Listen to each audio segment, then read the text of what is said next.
Hello everyone, welcome back to my channel. Hope you have been enjoying the holiday period, and I wish you not only a good holiday period, at least the remaining part of it, but also a great and very successful year of 2024. And so in this video, we're going to talk about what I would consider to be the four key questions that anyone should ask himself before embarking on the CFA program. Basically, this video came about after having been asked on LinkedIn by a fellow who approached me. His name is Amir, and he asked me whether he should try to get the CFA charter in order to help him to making basically a career transition from his current field, which is IT, into the finance field. And yeah, basically, for those who've already followed my channel, this sounds kind of a familiar issue because those people who follow me who already know that my purpose to get the CFA charter was also to make a mid-career transition that I would say unfortunately so far has failed to materialize. And so in light of my experience, I replied to him, and yeah, basically I told him that this is a very tricky question because you can never get a definite yes or no answer because uh, anyone can either give him, yeah, basically, yeah, should go for it and hope for the best, and other people who are a little bit more conservative, less optimistic, would probably tell him no, but it's very difficult because it's not there is no right or wrong answer to this. However, after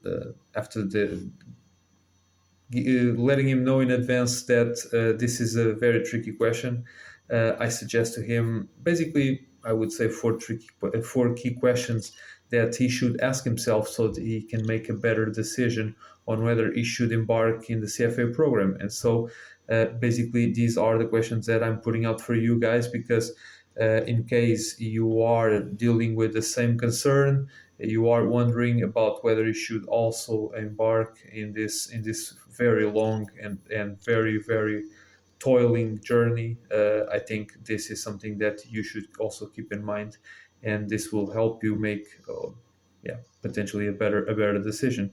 So starting with the questions right away, the first one I would say is basically you should ask yourself what are the reasons for you to want to shift careers in the first place. uh, I, because more than anything else, many of these decisions sometimes come in the midst of something that has happened or something has been going on for quite some time, but it doesn't mean that it is anything definite, or there are other underlying reasons that may make us believe that we should transition towards a different field. And so I think you should try to make an assessment of those reasons from an unbiased perspective as much as you can. And so probably you should ask yourself, yeah, basically, your reason to change is about your job? Is it about the way your industry is evolving? Is about the pressure from friends or family? Is about something else? So once you take stock of those reasons, try to understand whether these reasons are indeed valid, they are compelling enough for you to justify to change course in the midst of your career after. And I suppose this, having committed a significant amount of time and resources in developing yourself towards the career you are currently on. And so this is something that you should keep in mind when you're going through this particular thought process. And so in this regard, it is critical for you not to make any comparisons to other people that you know or other people that you follow on YouTube or that you keep on watch, because yeah, basically, yeah, I know that people may come across the same issue, but there are no two people who are in the same situation, and so this is something that you should keep in mind. You have your own situation, which is very unique, and so you must consider only your situation and none of the others. The other ones you may consider as a simple sample, but not as the real deal. Your situation is the real factor that should drive your decision. And so, moving on to the second question, I would say basically, do you see yourself mastering some of the most complex topics in finance? And this is an important question because the CFA program, as you may imagine, includes some extremely difficult topics, especially for candidates without a finance background. Just to give you an example, the pricing and evaluation of derivatives, characteristics the different characteristics among accounting standards, the IFRS or the US GAAP, for example, which are very commonplace in terms of you have to know what the differences are during your preparation for the exam.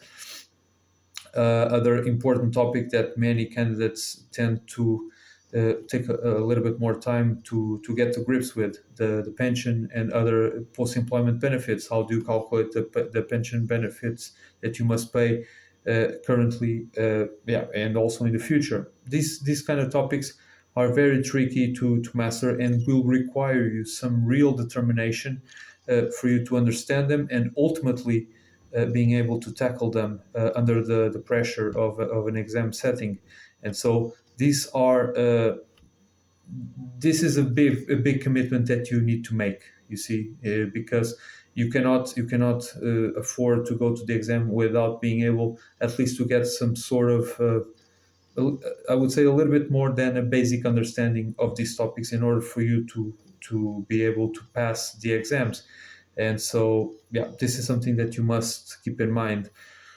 The third question, and I would say that this is a little bit of follow-up question of the second one, this one that I actually asked before, which is basically, this is a very crunch question. Are you willing and able to devote the time and effort required to prepare for the exams? And so we must keep in mind that for most people, as we grow older, as we go through life, as we get into our 30s, into our 40s, life circumstances and life commitments become I would say, a bigger obstacle to embark on such a significant endeavor. And I can tell you myself that I'm a living example of that, because I would say my unwavering commitment to get the charter, to make this mid-career transition while I was having a full-time job, was basically a major factor in my split up with my girlfriend at the time. And so you have to consider your current job situation, your family commitments, your social life requirements, and other similar circumstances that go around in your living, in your life, rather. And you must be prepared, and this is important, you must be prepared to compromise on everything in your life that is non-essential, because those things will basically have to get to take a back seat in order for you to be able to prepare yourself in a proper way towards the exam. And I would say, make no mistake, there will be times where you will need to pass some of your key responsibilities, some of those things which are essential in our lives, to either your partner, or if it's something related to work, to other workmates, other family members, just to avoid leaving anything unattended, because at crunch time, such as the time in the weeks and days leading up to the exam, some of those things will be left unattended by you, and you need some support either by your family, your partner, workmates, and all that. And so it's important to have a support network that understands what you are doing, the purpose of what you are doing, because without it, probably a little bit more than the only the non-essential stuff will hamper your daily life, yeah, in a significant manner. And so this is something important to keep in mind. And I cannot really recommend enough for you to really think this through, to avoid any grievances in the future. Because if you don't let people know about what you're doing, your purpose, and what you intend to achieve with this, you may cause some grievances, some love lost between family members and partners and all that. And so to avoid any of that stuff, yeah, sure, you must think this through really hard and make sure that you communicate what you intend to do to everyone that needs to know, because this is something that is really really important to keep things in your life as smooth as possible. And I would say the fourth and final question, even though it's the last, it's not least important because of it. It's actually very very important. Is that, are you willing to go for the CFA program without knowing, without the assurance or guarantee that you will be able to succeed in your career transition, and knowing that those chances are actually very very slim, I would say. And you can take it from me. My career background has little to do with finance. I got the CFA charter, nonetheless. I got the CAIA, the Chartered Alternative Investment Analyst. I got through the program, and I also got the ESG investing certificate. And even though I got all of these designations in the finance field, as I mentioned in the previous video, and up to this point, my job applications for finance roles still fall behind candidates with finance experience. And so as a result, I am not able to this day to survive what I would say the initial filter by recruiters, HR departments in companies, and actually manage to be shortlisted for an interview. And so because I cannot go through this particular step in a recruitment process, yeah, I cannot get an interview. And so my efforts up until this point, yeah, were not worth it, I would say. But nonetheless, I'm sure there are many professionals out there that have succeeded in making this sort of career transition. And especially if you try to do this career transition without changing employers, I would say. If you make the switch, an internal switch within your company, or work by without while still working for the same employer, because people already know you, they know you are a known quantity, they know what to expect from you in terms of performance and commitment. Yeah, this switch is actually easier, all right, because in the eyes of senior manager, the level of uncertainty in their eyes is lower. And so this is an easier thing to do. But nonetheless, this is a tricky situation, because as you can imagine, if you decide to go for it, you must put in all the work for first and foremost. Like, you must load everything on in terms of your work in the first place, before actually figuring out if it will actually work or not, if it will work out or not. But if you don't do it, you will never know, and probably you'll find yourself many times second guessing and wondering whether you could have had a more satisfying career if you have given yourself a shot at going to the program and actually trying to make things change for the better. So this is something that it's very very personal, and only the person in himself or herself can make that decision. And so basically, yeah, this is it. In the end, it all comes down to you and your situation in life.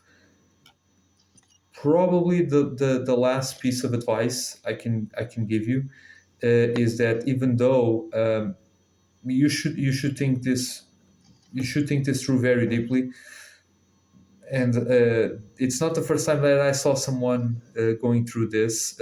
Please don't let yourself be caught in a sort of what they call an analysis paralysis thought process, because doing nothing is also making a decision, and as long as you leave it behind for good and you don't dwell on it any further, all right, it's okay to do nothing and not think about it any further, because these things represent a very big commitment from you, and so it's okay not to go for it, because by the law of probabilities, the chances are that you can get something material out of it in terms of your purpose and your goals.